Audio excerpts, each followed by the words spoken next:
स्वागत है आपका। तो ऐसे अभ्यर्थी जो फिजिकल एजुकेशन के अंतर्गत UP TGT, PGT, LT grade, KBS, NBS, DSSB जैसी परीक्षाओं की तैयारी कर रहे हैं और एकदम सटीक तैयारी करना चाहते हैं, तो नोट्स के लिए ये व्हाट्सएप नंबर दिया गया है, यहाँ मैसेज करके आप जानकारी कर सकते हैं। अगर चाहते हैं आपकी कम से कम समय में एक अच्छी तैयारी हो जाए। एग्जामिनेशन ओरिएंटेड पॉइंट्स मैंने नोट्स किया है और लगातार प्रीवियस ईयर्स के जितने भी फिजिकल एजुकेशन के अंतर्गत पेपर हुए उनके एनालिसिस के आधार पर, इसके अलावा टॉप क्लास के जितने भी बुक्स थे उन पर एनालिसिस करने के बाद में, उसको अध्ययन करने के बाद, इसके अलावा इंटरनेट की भी सहायता लिया मैंने और लगातार अपडेट किया नोट्स को। और उस अब नोट्स के बारे में सटीक नोट्स और कम समय में ज़्यादा से ज़्यादा तैयारी करना चाहते हैं तो आप इस व्हाट्सएप नंबर पर मैसेज करके जानकारी कर सकते हैं। आइए महत्वपूर्ण प्रश्नों पर रिवीजन करें। प्रश्न नंबर 878, मेलाटोनिन और सेरोटोनिन हार्मोन स्रावित होती है, यानी कि मेलाटोनिन और सेरोटोनिन हार्मोन्स कहाँ से स्रावित होती है ये बताना है, किस ग्रंथि से। तो सही जवाब क्या होगा? पीनियल ग्रंथ।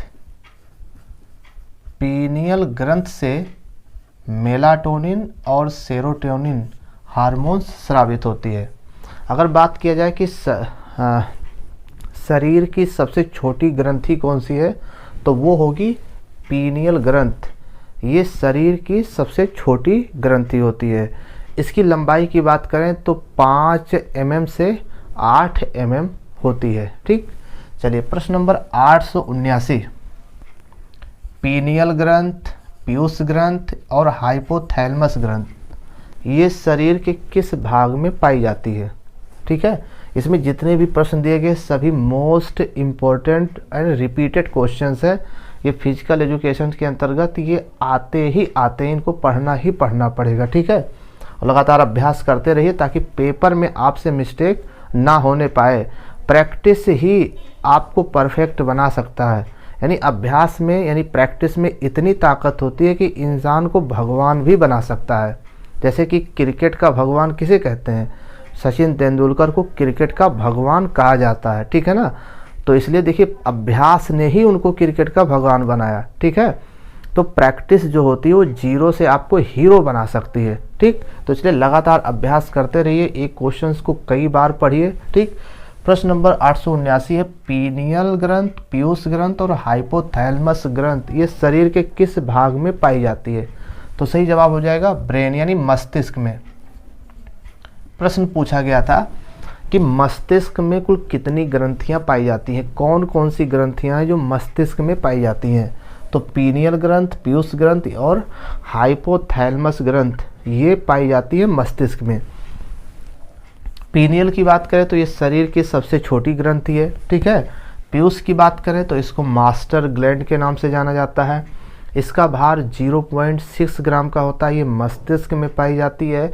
एक होती है स्फीनाइड बोन्स, उसी बोन्स के अंदर ये जो पीयूष ग्रंथि होती है वो सुरक्षित होती है। ठीक है, हाइपोथैलेमस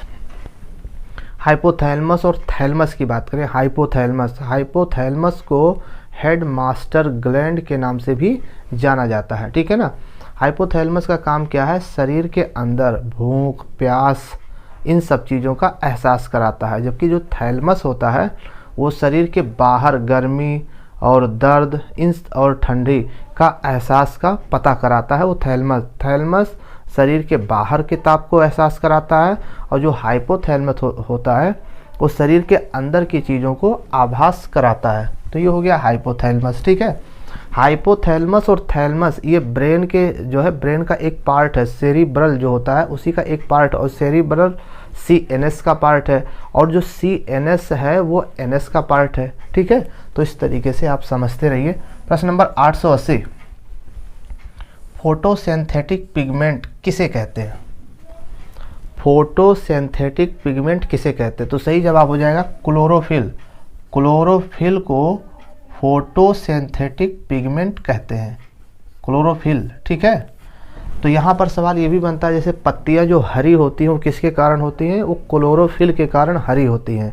लेकिन अगर पत्ती पीली होने का कारण पूछा जाए तो उसमें कैरोटीन का निर्माण हो जाता है। जब कैरोटीन का निर्माण हो जाता है तो पत्तियां पीली होने लगती हैं, ठीक है ना। और जो कैरोटीन है और जो क्लोरोफिल है एक प्रकार का लवक है, यानी क्लोरोप्लास्ट है, ठीक।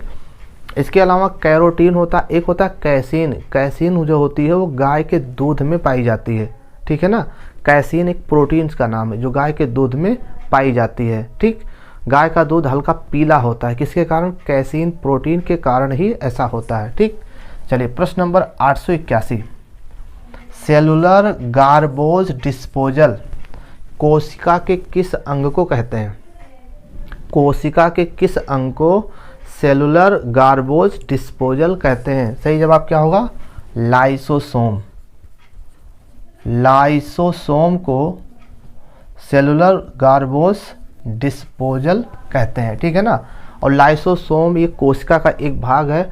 लाइसोसोम को आत्महत्या की थैली भी कहते हैं, ठीक है। और लाइसोसोम की जो खोज थी वो डी डुबे ने किया था। इसके अलावा राइबोसोम, माइटोकॉन्ड्रिया, गोल्जी का ये भी कोशिका का एक भाग है। अगर ये बात किया जाए कि प्रोटीन की फैक्ट्री किसे कहते हैं तो राइबोसोम को प्रोटीन्स की फैक्ट्री कहते हैं, ठीक है ना। इसके अलावा जो राइबोसोम है उसकी खोज जो किसने किया था? पैलेट ने किया था। इसके अलावा माइटोकॉन्ड्रिया का नामकरण किसने किया था? तो सी वेंडा ने किया था। अगर ये पूछा जाए कि माइटोकॉन्ड्रिया की खोज किसने किया तो ऑल्टमैन ने किया था, ठीक है। अगर ये बात किया जाए कि कोशिका का पावर हाउस किसे कहते हैं तो ये माइटोकॉन्ड्रिया को कोशिका का पावर हाउस कहते हैं। लेकिन अगर ये बात किया जाए कोशिकीय ईंधन किसे कहते हैं तो ग्लूकोज को कोशिकीय ईंधन के नाम से जाना जाता है। तो ये कॉमन क्वेश्चंस है, इनको लगातार आपको रिपीट करने की ज़रूरत है, नहीं तो ये भी गलत हो जाएगा। प्रश्न नंबर 882, किडनी यानी कि ब्रिक यानी कि गुर्दा, ठीक है ना, के अध्ययन को क्या कहते हैं? किडनी, ब्रिक या गुर्दा के अध्ययन को क्या कहते हैं? सही जवाब क्या होगा? नेफ्रोलॉजी, ठीक। अगर ये बात किया जाए कि कोशिका के अध्ययन को क्या कहते हैं तो कोशिका के अध्ययन को साइटोलॉजी कहा जाता है। इसके अलावा मांसपेशियों के अध्ययन को क्या कहते हैं? मायोलॉजी कहते हैं।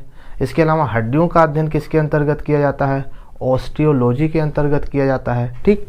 चलिए प्रश्न नंबर 883, किडनी, गुर्दा यानी कि ब्रिक की थैली यानी झिल्ली को क्या कहते हैं?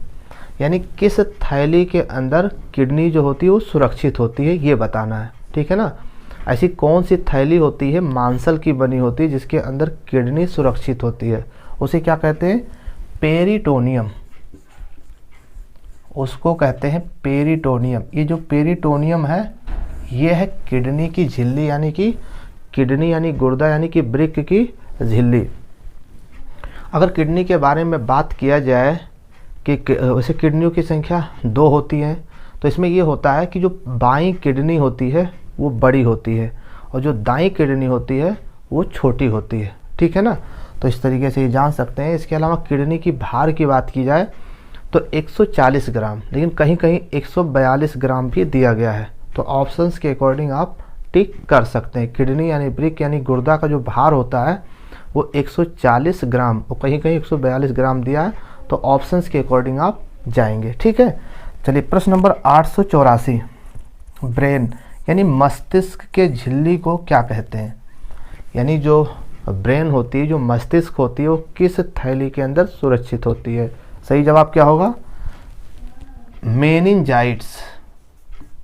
मेनिंजाइट्स, ठीक है ना। तो जो मस्तिष्क होता है, मस्तिष्क की जो थैली होती है उसको मेनिंजाइट्स कहते हैं, ठीक है ना। इसके अलावा जो मेनिंजाइटिस एक रोग है, ठीक है। मेनिंजाइटिस क्या है? एक रोग है, जबकि मेनिंजाइट्स ये क्या है? ये ब्रेन की थैली है, यानी कि ये ब्रेन की एक खोल है, यानी ब्रेन की एक झिल्ली है। वैसे ब्रेन की बात किया जाए तो ब्रेन का जो भार होता है वो 1400 ग्राम का होता है ब्रेन, ठीक है। और ब्रेन के 3 पार्ट होते हैं, सेरिब्रम, सेरिब्रल, सेरिबेलम, ठीक है ना। सेरिब्रम ये मस्तिष्क का अग्रभाग है और सेरिब्रल ये मस्तिष्क का मध्य भाग है और सेरिबेलम जो होता है वो मस्तिष्क का एक पक्ष भाग है, ठीक। चलिए प्रश्न नंबर 885, लंग्स के झिल्ली को क्या कहते हैं, यानी जो लंग्स, फेफड़ा या फुफ्फुस कह सकते हैं, ये किसके अंदर सुरक्षित होती है, इसकी थैली को क्या कहते हैं। लंग्स यानी फेफड़ा के झिल्ली को क्या कहते हैं, सही जवाब क्या होगा, प्लूरल मेम्ब्रेन। प्लूरल मेम्ब्रेन, ये जो प्लूरल मेम्ब्रेन है ये किसकी थैली है, ये लंग्स की थैली है। इसी थैली में लंग्स सुरक्षित होता है, ठीक है ना। और फेफड़ा भी 2 फेफड़ा होता है, ठीक है ना। और जो फेफड़ा का भार होता है 1.3 ग्राम, दोनों फेफड़ा मिला करके 1.3 ग्राम। अगर पाउंड में बात किया जाए तो 2.9 पाउंड का होता है फेफड़ा, ठीक है ना। दायां फेफड़ा बड़ा होता है, दायां फेफड़ा 620 ग्राम का, और जो बायां फेफड़ा होता है 560 ग्राम का होता है, ठीक है। तो यहाँ से सवाल बन सकता है कि कौन सा फेफड़ा होता है जो बड़ा होता है, तो इसका सही जवाब हो जाएगा कि जो दायां फेफड़ा होता है वो बड़ा होता है, वो 620 ग्राम का होता है, और जो बायां फेफड़ा होता है 560 ग्राम का होता है। लेकिन अगर ये किया जाए कि जो बाईं किडनी होती है, किडनी बाईं वाली बड़ी होती है और दाईं वाली छोटी होती है, ठीक है ना। लेकिन फेफड़ा उसका उल्टा आपको याद करना है, दायां बड़ा होता है और बायां छोटा होता है, ठीक। चलिए प्रश्न नंबर 886, हृदय के झिल्ली को क्या कहते हैं, ठीक। हृदय यानी हार्ट, हार्ट की जो थैली होती है, हृदय किस थैली के अंदर सुरक्षित होती है, या फिर हृदय की झिल्ली को क्या कहते हैं, सही जवाब क्या होगा, पेरिकार्डियम। पेरिकार्डियम, ठीक है, इसको समझते रहिएगा, नोट भी करते रहिएगा। देखिए पेरिटोनियम ये किडनी की थैली है, और जो पेरिकार्डियम है ये जो है हृदय की झिल्ली है, हृदय की थैली है, ठीक है। हृदय जो होती है वो 3 थैलियों से सुरक्षित होती है। इस जो पेरिकार्डियम है ये ऊपरी झिल्ली है, और जो मायोकार्डियम है वो पेरिकार्डियम के यानी कि मध्य वाली झिल्ली है, और जो इंडोकार्डियम है ये हृदय की आंतरिक झिल्ली है, ठीक है ना। तो जो हृदय होता है वो उसके 3 स्तर होते हैं, ठीक। सबसे ऊपरी पेरिकार्डियम, उसके बाद मध्य वाली मायोकार्डियम, और सबसे आंतरिक वाली इंडोकार्डियम, ठीक है। इसके अलावा हृदय के भार की बात किया जाए तो 300 ग्राम का होता है, ठीक है। और हृदय में 4 चैम्बर होते, सबको पता है, ठीक है, इसमें कोई शक नहीं है, ठीक। चलिए प्रश्न नंबर 887 की बात करें, और ग्लेमेरुलस का कार्य क्या होता है। देखिए ग्लेमेरुलस जो है किडनी का एक पार्ट है, एक भाग है, और इसका काम क्या है ये बताना है। सही जवाब क्या होगा, रक्त को छानना। ये रक्त को छानने का काम करता है, ठीक है। रक्त को साफ करने का काम कौन करता है, ग्लेमेरुलस, ठीक। चलिए प्रश्न नंबर 888, कौन सी किडनी बड़ी होती है। अभी सवाल किया गया था कि कौन सी किडनी बड़ी होती है, सही जवाब हो जाएगा बाईं किडनी। बाईं किडनी जो होती है वो बड़ी होती है, ठीक है ना। और जो दाईं किडनी होती है वो छोटी होती है, ठीक है। अगर ये बात किया जाए पुरुषों में जो किडनी होती है वो बड़ी होती है, और महिलाओं में जो किडनी होती है वो छोटी होती है, ठीक है। पुरुषों में 125 से 170 ग्राम की किडनी होती है, और महिलाओं में 115 से 155 ग्राम की होती है, ठीक। चलिए प्रश्न नंबर 889, सुपर मास्टर ग्रंथ किसे कहते हैं। सुपर मास्टर ग्रंथ यानी कि हेड मास्टर ग्लैंड किसे कहते हैं, ठीक। वैसे पिट्यूटरी ग्लैंड को मास्टर ग्लैंड कहते हैं। इसके अलावा हेड मास्टर या सुपर मास्टर ग्लैंड किसे कहते हैं, इसको कहते हैं हाइपोथैलेमस को। तो ये भी कई बार पूछा गया प्रश्न है, ये बहुत ही महत्वपूर्ण प्रश्न है, ठीक है ना। अगर आपको सटीक तैयारी करना है, कम से कम में ज़्यादा से ज़्यादा एकदम एग्जामिनेशन ओरिएंटेड पॉइंट्स, तो ये नोट्स के लिए व्हाट्सएप नंबर दिया गया है, यहाँ से जुड़ करके मैसेज करके आप इस नोट्स के बारे में जानकारी कर सकते हैं, और एक सटीक और कम से कम समय में सफलता पा सकते हैं, ठीक। चलिए प्रश्न नंबर 890, हृदय के सिकुड़ने पर सिस्टोलिक रक्तदाब कितना होता है। हृदय के सिकुड़ने पर सिस्टोलिक रक्तदाब कितना होता है, सही जवाब क्या होगा, 120 mm Hg, ठीक है ना। यानी कि इसका mmHg का मतलब ये हो जाएगा मिलीमीटर ऑफ मरकरी, ठीक है ना। तो हृदय के सिकुड़ने का सिस्टोलिक जो रक्तदाब होता है 120 mmHg होता है, और जो डायस्टोलिक प्रेशर होता है 80 यानी 80 mmHg होता है, ठीक। चलिए प्रश्न नंबर 891, ब्लड बैंक की तरह कार्य करता है कौन? ब्लड बैंक की तरह कौन कार्य करता है? तो सही जवाब क्या होगा? प्लीहा, या फिर स्प्लीन कह सकते हो, या फिर तिल्ली कह सकते हो, ठीक है। स्प्लीन, प्लीहा या फिर तिल्ली, इसको क्या कहते हैं? ब्लड बैंक की तरह कार्य करता है, ठीक है ना। इसके अलावा आरबीसी की डेथ कहाँ पर होती है? तो अस्थि मज्जा में, ठीक है। चलिए नहीं, आरबीसी का जो निर्माण होता है वो अस्थि मज्जा में होता है, ठीक, क्षमा करेंगे। चलिए प्रश्न नंबर 892, रक्त प्लेटलेट्स का अन्य नाम क्या है? यानी कि ब्लड प्लेटलेट्स को और किस नाम से जाना जाता है? सही जवाब थ्रोम्बोसाइट, इसको बोलते हैं थ्रोम्बोसाइट। ये हो गया आपके रक्त प्लेटलेट्स का, यानी कि ब्लड प्लेटलेट्स का दूसरा नाम। इसके अलावा आरबीसी का दूसरा नाम क्या होगा? तो आरबीसी का दूसरा नाम होगा इरिथ्रोसाइट्स। इसके अलावा डब्ल्यूबीसी का अगर दूसरा नाम पूछा जाए तो ल्यूकोसाइट होगा, ठीक। चलिए प्रश्न नंबर 893, वयस्क व्यक्ति में ट्रेकिया की लंबाई कितनी होती है? ये भी कई बार पूछा गया प्रश्न है। एक वयस्क व्यक्ति में जो ट्रेकिया होती है उसकी लंबाई कितनी होती है? सही जवाब 10 सेंटीमीटर। 10 सेंटीमीटर कह लीजिए, या फिर कह लीजिए आप 4 इंच, ठीक है ना। एक वयस्क व्यक्ति में ट्रेकिया की जो लंबाई होती है 10 सेंटीमीटर या फिर 4 इंच होती है। प्रश्न नंबर 894, हृदय के सिकुड़ने को क्या कहते हैं? हृदय के सिकुड़ने को क्या कहते हैं? प्रांकुचन, ठीक। बड़ा छोटा क्वेश्चन है लेकिन आपको बड़ा बना सकता है ये, ठीक है। छोटे छोटे क्वेश्चन ही आपको बड़ा बनाते हैं, ठीक। मैं फिर से एक बार कहना चाहूँगा, अभ्यास में बहुत ताकत होती है। इंसान को भगवान बना सकता है और जीरो को हीरो बना सकता है। प्रैक्टिस में इतनी ताकत होती है, ठीक है। जहाँ भी कन्फ्यूजन हो उसको कई बार पढ़ डालिए, खोपड़ा इतना बड़ा हो जाएगा, ठीक है। अभ्यास से ही आपकी कन्फ्यूजन खत्म हो सकती है, ठीक। प्रश्न नंबर 895 की बात करते हैं। एक स्वस्थ मनुष्य यानी एक स्वस्थ व्यक्ति 1 मिनट में कितनी बार सांस लेता है? एक स्वस्थ व्यक्ति 1 मिनट में कितनी बार सांस लेता है, ये बताना है। ये भी क्वेश्चन कई बार पूछा जा चुका है। सही जवाब क्या होगा? 16 से 20 बार। एक स्वस्थ मनुष्य 1 मिनट में 16 से 20 बार सांस लेता है, ठीक है ना। लेकिन सवाल यहाँ से ये भी बनता है कि जब हम सांस लेते हैं तो उसमें कितना प्रतिशत ऑक्सीजन और कितना प्रतिशत नाइट्रोजन होता है। देखिए, जब हम सांस लेते हैं तो उसमें 21% ऑक्सीजन और 78 पॉइंट समथिंग नाइट्रोजन हम सांस के द्वारा ग्रहण करते हैं। लेकिन जब छोड़ते हैं तो 17% ऑक्सीजन छोड़ते हैं। लेते कितना है? 21%। छोड़ते कितना है?